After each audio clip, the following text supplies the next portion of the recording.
Pero bueno. Che, hablando de palabras hermosas, palabras, estoy fascinada con el archivo de la memoria trans argentina. Te escuché ayer no, y estoy vi fascinada. que subiste una con fotos y divinas. Porque las fotos son muy lindas y habla de las fotos y se los voy a empezar a leer un poquito. Es muy rapidito, no es necesario hacerlo grabado ni nada, porque son, aparte de las fotos de cada una de las chicas, de las fiestas, de momentos que han quedado en la memoria justamente del colectivo trans, aparte de fotos de amor, fotos besándose, fotos montadas, fotos en fiesta, fotos cachivache, fotos de cartas, fotos de cartitas que se mandaban. Esos libros que cuando vos, más allá de que estás leyendo, te aparece esa imagen real. Me fascina. Es divino. Te fascina. Mira el cumpleañito que le hicieron a Ariel, el gorro que le metieron en el medio.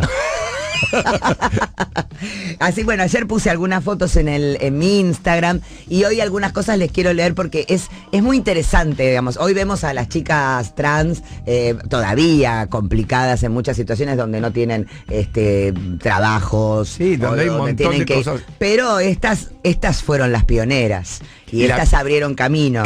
Y eso es muy importante, porque hay una etapa de la vida donde alguien tiene que abrir camino para todos los que vienen atrás.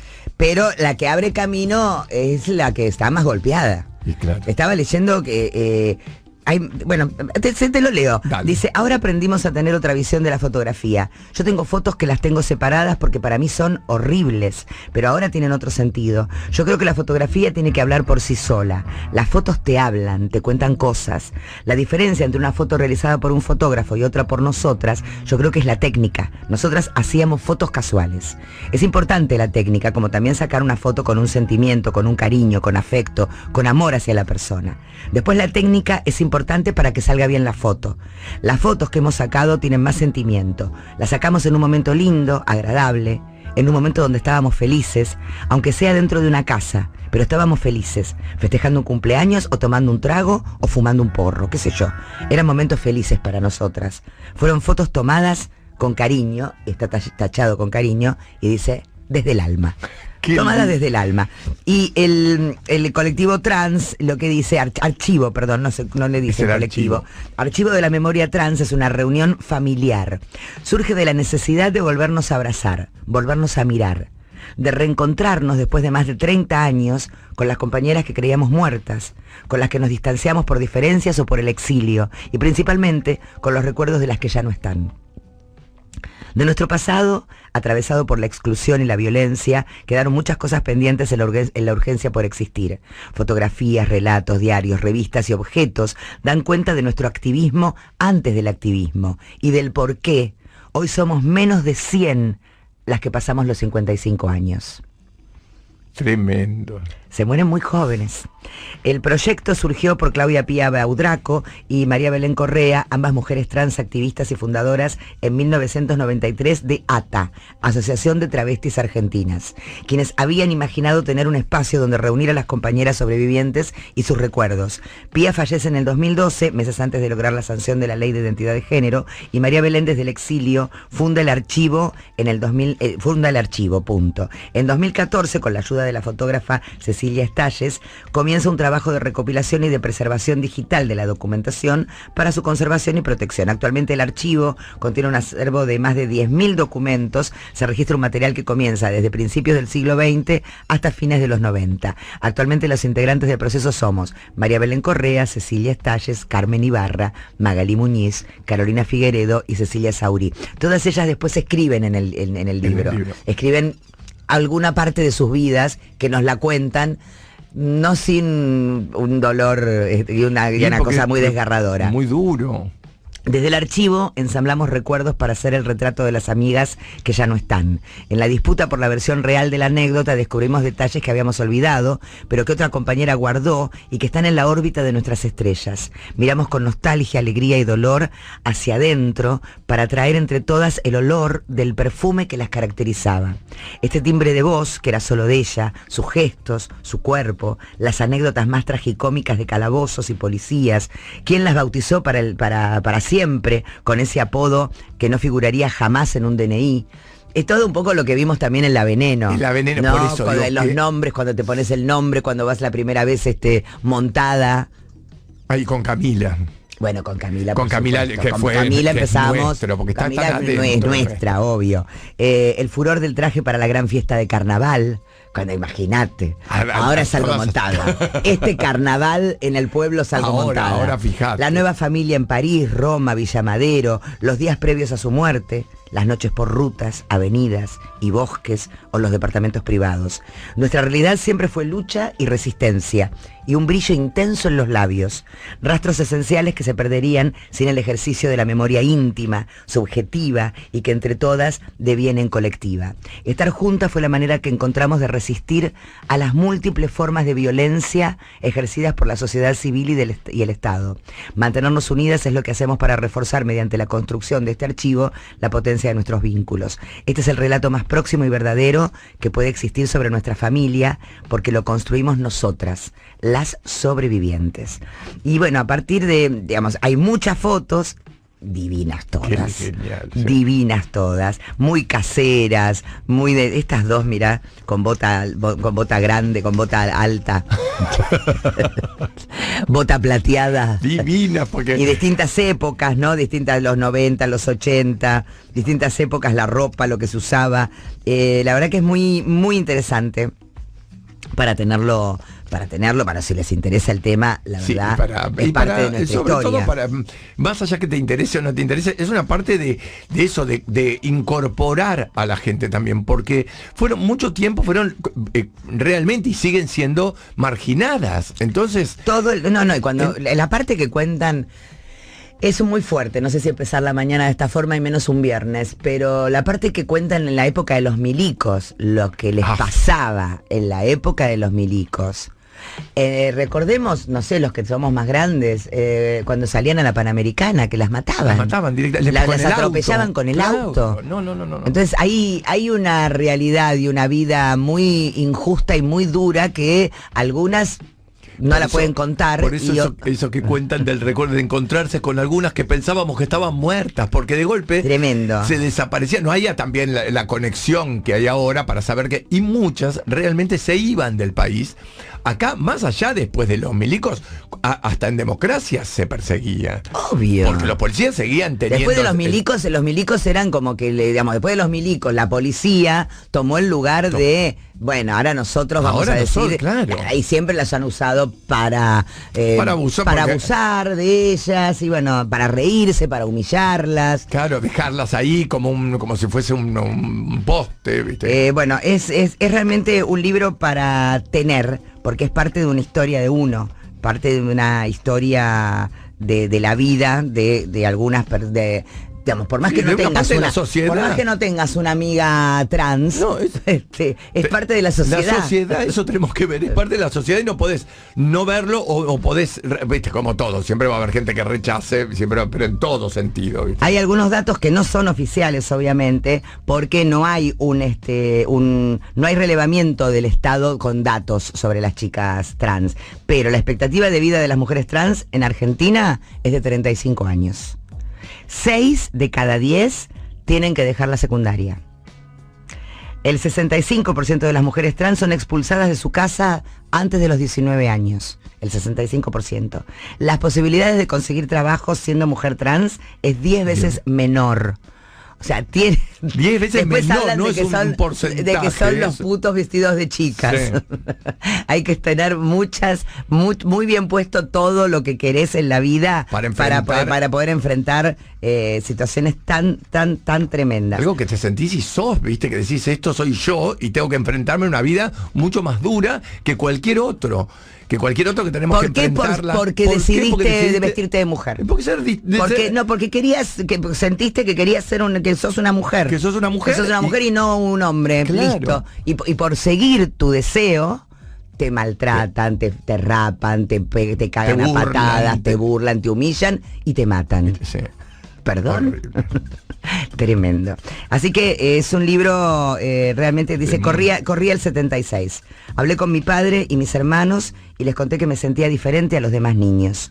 Mi hermana más chiquita fue la primera en apoyarme. Me dio fuerzas para dar el primer paso. Fue ahí cuando pude gritar mi verdadera identidad. Mi padre decidió llevarme a un médico y le contó lo que me estaba pasando. ¿Usted quiere tener un hijo feliz o infeliz?, le preguntó al médico. Mi padre me miró por un segundo y luego volvió a hablarle al médico. Quiero que mi hijo sea feliz, contestó con seguridad. Entonces déjelo ser como se siente, porque jamás va a cambiar. Ay, qué buen médico le tocó. Por menos mal. Cuando salimos de ahí, ya de regreso a casa, mi padre me dijo estas palabras. No sos ni el primero ni el último. Sos mi hijo y te amo. Mi padre me liberó de ese peso que llevaba en silencio con apenas 12 años. Fui aceptada y querida. Lo triste de esta parte de mi historia fue que tuve que elegir entre estudiar o ser trans. Las dos cosas eran muy importantes para mí. De más está decir que decidí por mi identidad, ser lo que realmente era, una chica. No iba a ser fácil. Me esperaba un mundo nuevo. Comencé a dejarme el pelo largo y a usar algunas ropas de mis hermanas. Y poco a poco fui construyendo mi identidad. No pude seguir estudiando porque no me hubieran dejado ir vestida como una chica. Entonces comencé a trabajar en una verdulería que mi padre tenía. En el 78 se mudaron a mi barrio varias chicas trans. Yo, ingenua, creía que era sola en el mundo, ya que jamás había visto una. Yo conocí a un peluquero, pero en ese tiempo era marica.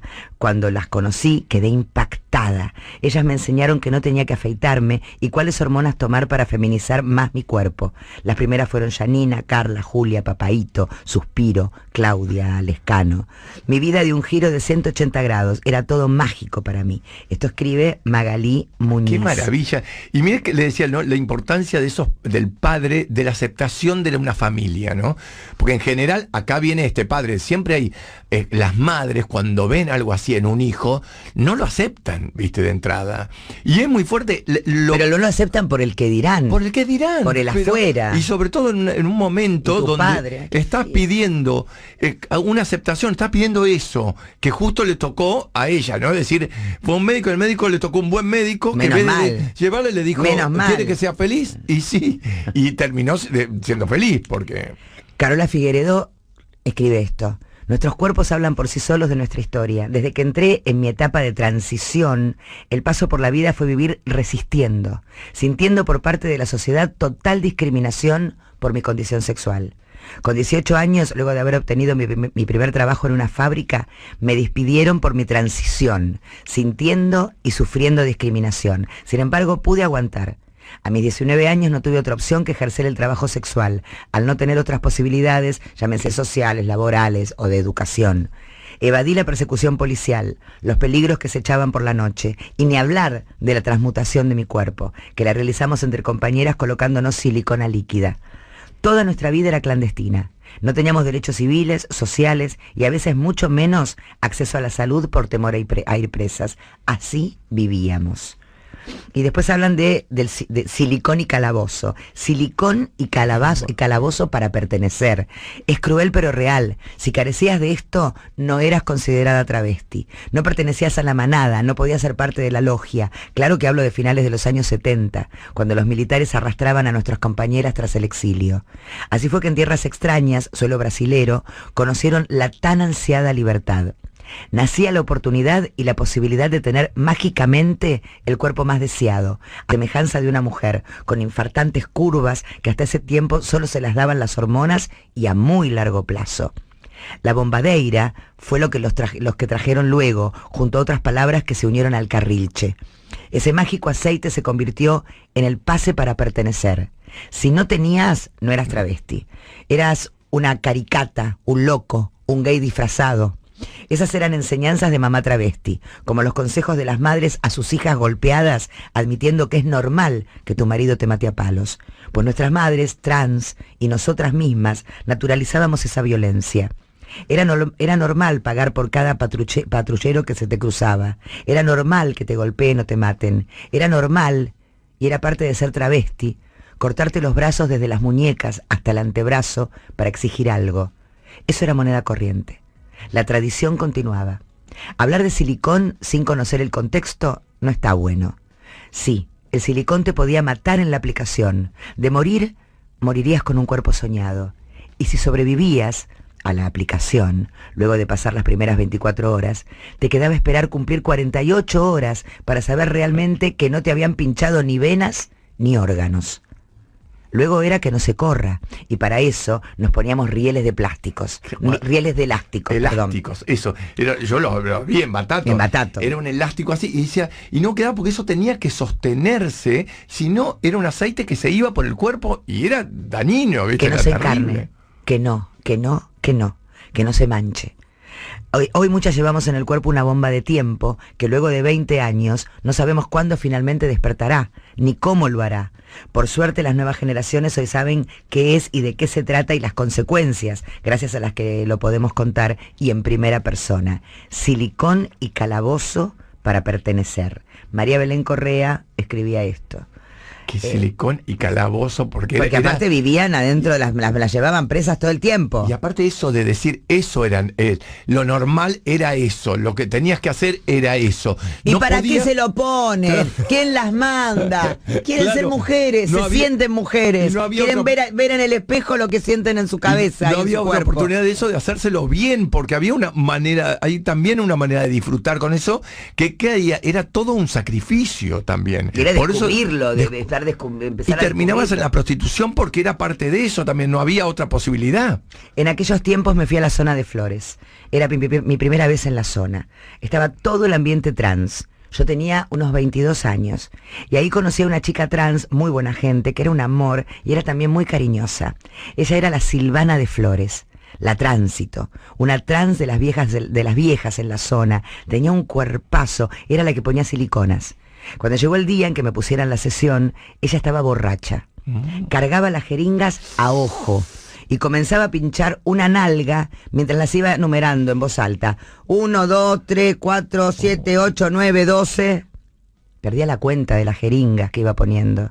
Luego, a ojo, al comparar una nalga con la otra, decía, ¡ay no! Aquí faltan 2 jeringazos más. Y lo hacía borracha, imagínate. Ella hacía su diseño, porque donde terminaba mi glúteo me dijo, ay, vos tenés la cola corta, aquí hay que alargar. Y me dio 2 pinchazos más. Y hoy, en día, me quedó algo así como una deformidad. Claro. Entonces, claro, depende de cómo lo quieras ver. Lo podés ver como algo cómico, pero al final es algo trágico, ¿no? Es trágico. Esto lo escribe Linda Esteche. Tremendo. Y después de nuevo vienen un montón de fotos, de nuevo vienen unas cosas muy... Es un librito precioso. Claro, que hay que... Precioso. ¿Viste? Está puesto todo el sentimiento de un montón de chicas, con todo el sufrimiento y todo lo que trataron de ser y de llegar, está puesto en este libro. Y la verdad que es una hermosura. Es muy, muy lindo y muy duro también. Y muy duro, porque hay porque si según las etapas era cada vez más duro. Toda esa parte, yo me acuerdo cuando Batato decide también ponerse las tetas, yo le decía, no lo haga. ¿Por qué le decías que no? Porque era muy arriesgado. Él se lo puso con silicón, con aceite de avión. Una jeringa gruesa así, en un lugar... sin ningún, porque tenías que irte a un lugar marginal, donde entrabas por un lugar, te metían eso, te ponían cosas, salías, todo era arriesgado. El ir, el meterse el aceite, el hacerlo. Y ya se sabía que muchas que se lo habían puesto hace muchos años atrás, habían quedado como el culo. Quedado como bien decía ahí, deformes, que no es ninguna gracia. No es gracioso. Que no es gracioso. Es una tragedia. ¿Por qué llegabas a eso? Porque nada de eso estaba permitido para que sea algo... porque aparte ¿a dónde ibas a ser un médico? No tenías una obra social. Claro. Digamos, es lo más barato. Era barato. Claro, era lo más barato. Aceite de avión. ¿Entendés? Y metían eso, todo eso. Y aparte toda una sociedad no ayudando en nada. En nada. O sea, era todo, digamos, vivían, salías capaz que echadas de sus casas, en estos guetos que gracias a Dios existían estos guetos para sentirse que pertenece familia que y tribu. Una familia, que porque después estaban todos, digamos, las fuerzas, el Estado, la seguridad, estaba en tu contra. Claro, la sociedad. Toda la sociedad. Eso, la sociedad. Salir a la calle eras un bicho raro, ¿viste? Y esta parte es horrible, pero la tengo que leer. Porque de las cosas horribles también hay que aprender. Cosas buenas y las cosas malas. Estamos hablando de la época de los milicos. Siempre recuerdo cuando estuvimos en el Pozo de Banfield. Nosotras no sabíamos que se llamaba el Pozo de Banfield. Nos decían que íbamos al área metropolitana en ese momento. Y después, con el tiempo que salió todo a la luz, era el famoso Pozo de Banfield. Yo dije, ay, pero yo estuve ahí metida. Eso era un calabozo grande. y tenía, así en una esquina, un baño grande. El primer día que nosotras llegamos, los militares nos habían llevado a San Martín y de ahí a Banfield. Nos dicen, chicos, pórtense bien que nosotros los vamos a tratar bien y no les va a faltar nada. Y después nos traen 2 colchones azules envueltos. Nosotras ya estábamos en el calabozo, en el segundo piso, y cuando nos los desenvuelve, había coágulos de sangre. Todo manchado así de sangre. El tipo se enoja y hace que se lo lleven, y nos traen otros limpios. Y ahí, bueno, nos hacían lavar los autos, en el medio estaban construyendo algo, haciendo unas edificaciones, y por el costado había un portón grande y entraban los Falcon, y nosotras los teníamos que lavar. Siempre me acuerdo de un Falcon amarillo que me tocó lavar a mí con el negro, y entonces nos hacían lavar todo, y estaba lleno de sangre ese coche, el Falcon amarillo. Después, cuando subíamos, escuchábamos que nos preguntaban, ¿dónde estamos? ¿Dónde estamos? Era un pasillo largo, los calabozos de este lado y había como rejas. Nosotras mirábamos primero para todos lados y decíamos, en el área metropolitana de Banfield.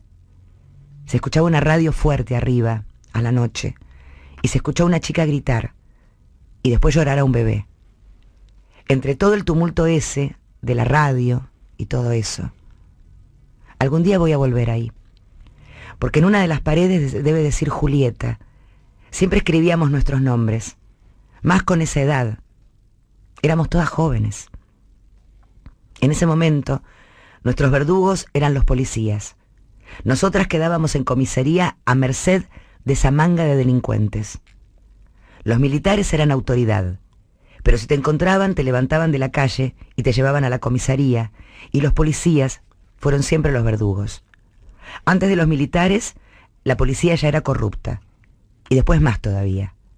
Ellos se tomaban la autoridad de desnudarte.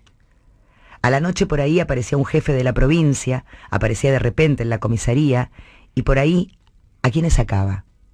A los maricones, ¿entendés? Para reírse. Nos levantaban temprano, yo me ocupaba de la cocina, y las otras de picar ladrillos. Así como te llevaban, así te largaban. Una por ahí conseguía un espejo o una pinza en base a algunos favores, ¿viste? Y luego el aviso que había era que bueno, que te violaban también. Porque vos tenías que tener sexo a veces con los mismos policías. ¿Para qué?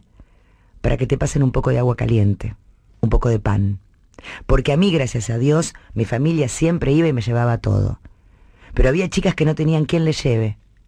En ese tiempo, la familia te corría, te hacía a un lado. Eran pocas las familias y las madres que te aceptaban. No era de maldad.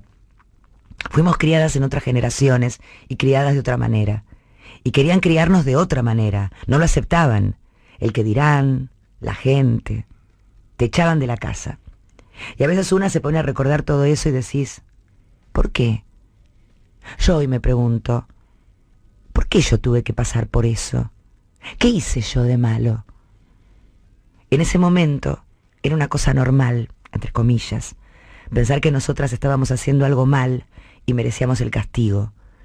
Pero hoy, al ver todo ese abuso que hubo, viste, decís, ¿por qué? Yo podría haber estudiado, podría no haber hecho la calle, hubiera hecho miles de cosas. La Trachi escribe esto. Es tremendo. Porque aparte, realmente en una época que ahora que lo ves, y sin darse cuenta todas esas cosas que estaban ahí adentro y haciendo y limpiando esos autos de las torturas. Por eso te digo, es parte de nuestra historia. Claro. Es parte de nuestra historia. El que no la quiera ver, que no la vea. Es parte de una realidad y estas chicas vivieron de una forma escondida todo lo que era escondido, era más escondido en ellas. Claro.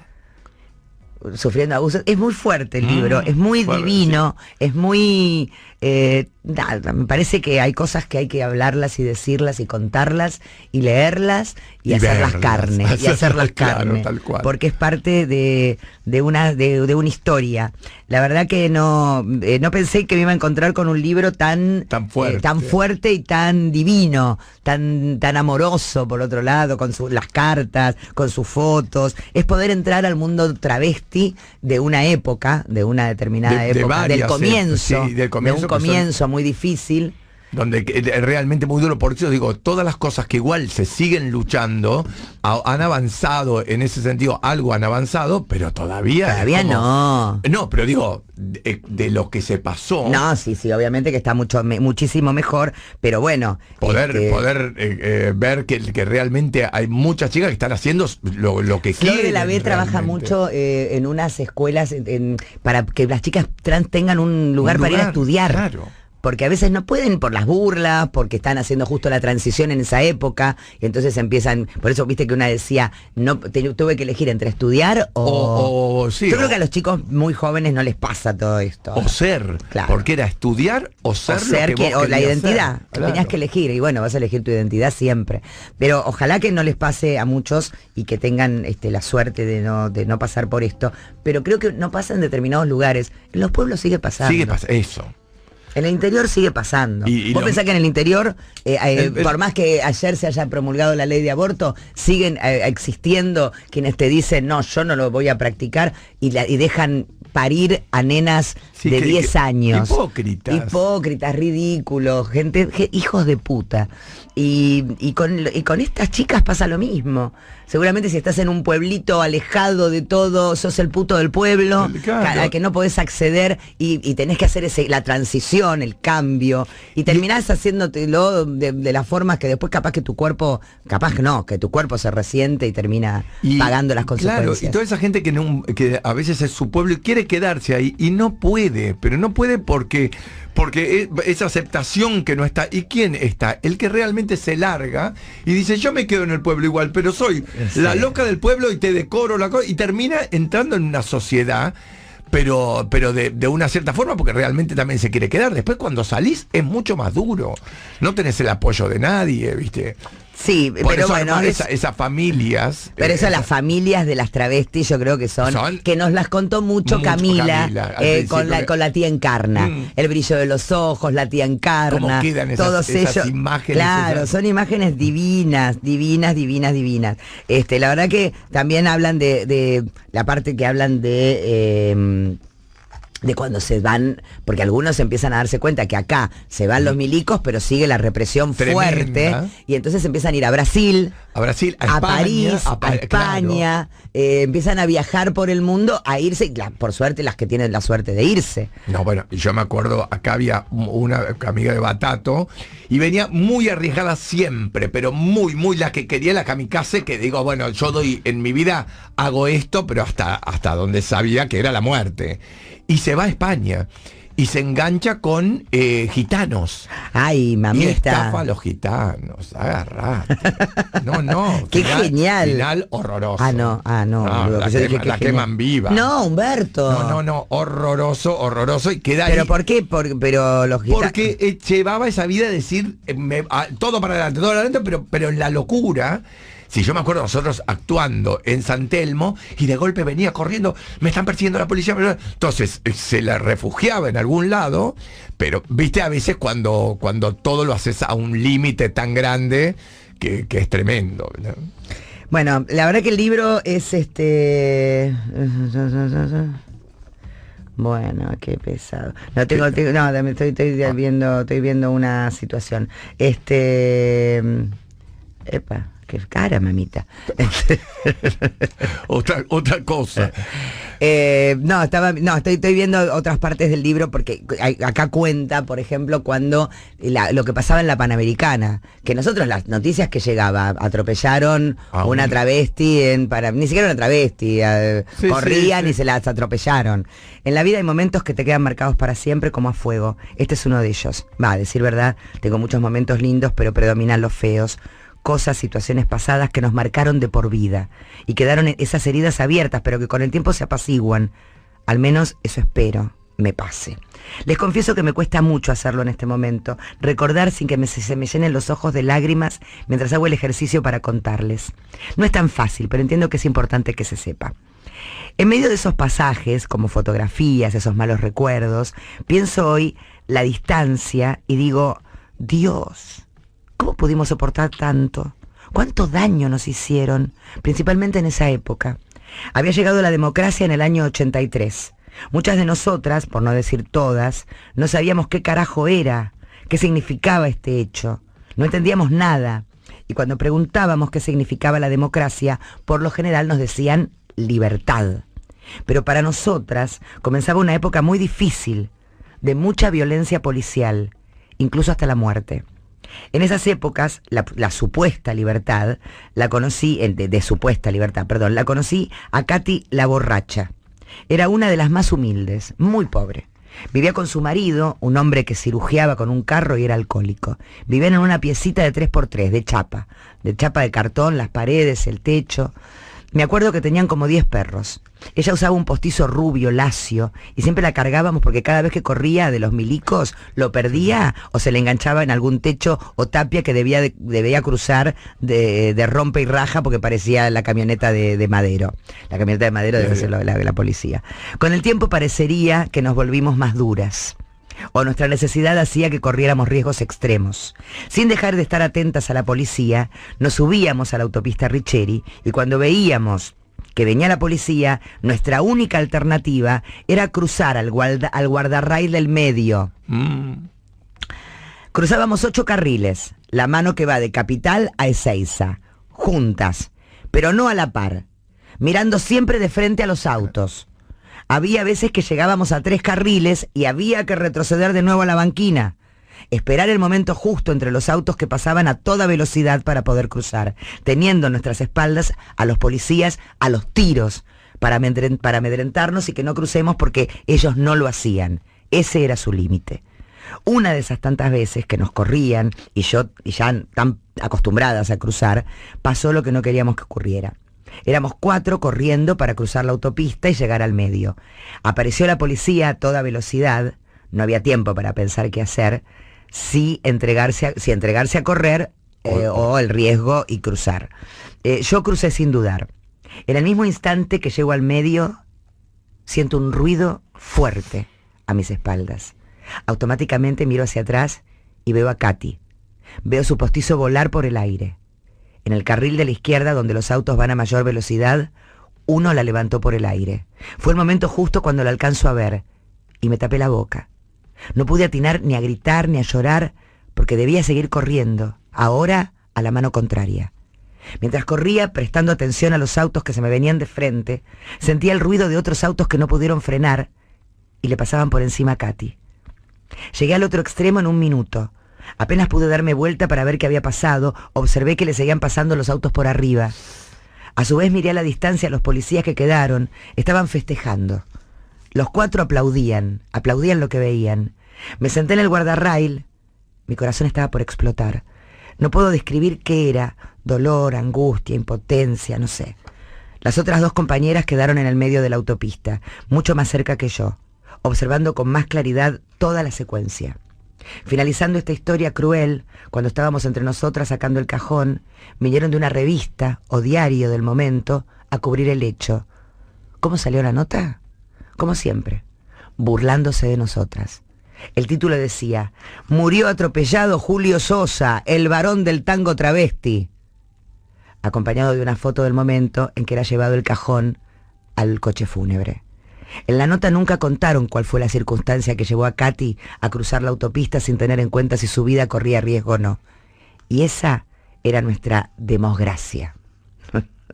Es tremendo, lo escribió Luisa Lucía Paz, porque aparte no era solamente la policía, los medios también se hacían eco de burlarse. Mirá un titular así de alguien que lo atropellaron. Murió atropellado Julio Sosa, el varón del tango travesti.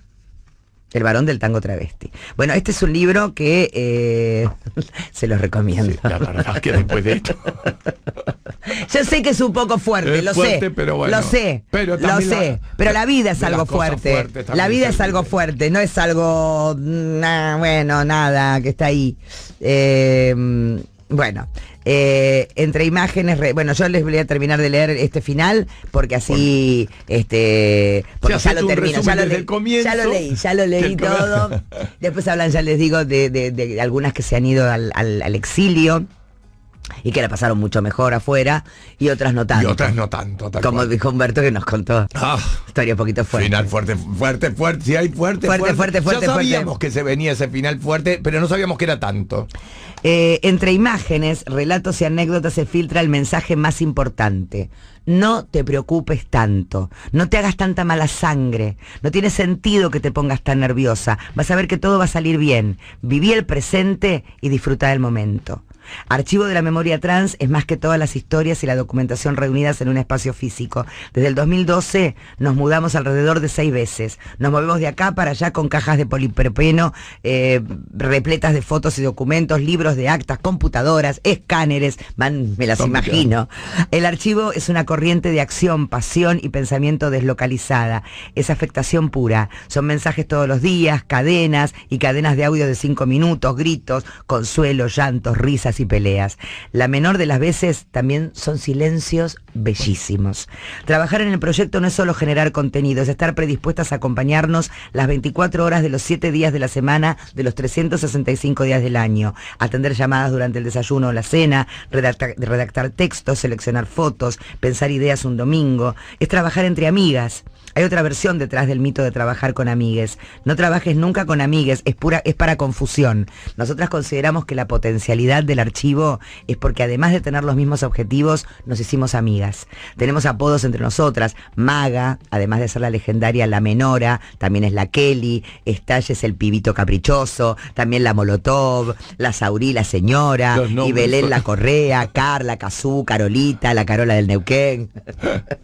Ay, me vas a acordar la Veneno cuando todos los nombres, ¿viste? Con el tiempo aprendimos a reírnos de nosotras y ya nos conocemos las mañas, los achaques, ya sabemos con qué pulga se levantó cada una. Además del entramado profesional en torno a la gestión independientemente archivística, los proyectos artístico-afectivos son charlas íntimas en la cocina de alguna, como asambleas inconscientes, pijama parties en la Isla del Tigre, delirios artivistas. Nos apoyamos en nuestros fracasos y nuestras glorias. Ganamos premios, recibimos capacitaciones, exhibimos material en Uruguay, Ecuador, Colombia, Francia, Alemania, España. Muy nerviosas, nos presentamos ante públicos inmensos en escuelas, universidades, centros de fotografía contemporánea, museos, simposios y coloquios internacionales. Por momentos la voz se nos mete para adentro. Nos cansamos de tener que contar una y otra vez el mismo cuento, pero resulta, como dijo Maga, que nunca es igual. Los escenarios y las personas cambian, el público se renueva, los oídos y las miradas son otros. A lo largo de los últimos años también nos frustramos juntas. Algunas se separaron, otras como Carolita volvieron a sus provincias natales después de ir y venir, otras tuvieron alguna que otra crisis nerviosa y ataques de pánico, perdimos a una compañera. Nos olvidamos reuniones, cancelamos viajes, nos enfermamos. Una vez comimos un huevo podrido y hasta Carla se pasó un sapo vivo por la cara. La frustración por momentos es mucho más avasallante y más dolorosa que la insatisfacción por no poder dar con el deadline de una convocatoria o una respectiva prórroga. De todos modos, siempre nos cuidamos. Y nos vamos a cuidar entre nosotras las espaldas. Otras veces a la distancia, pero sin que pasen más de 48 horas, nos mandamos mensajitos de cariño. El archivo es ternura, una trama frágil que revela lazos entre comunidades que trascienden generaciones, vínculos insubordinados y uniones de corazón por fuera del lazo sanguíneo.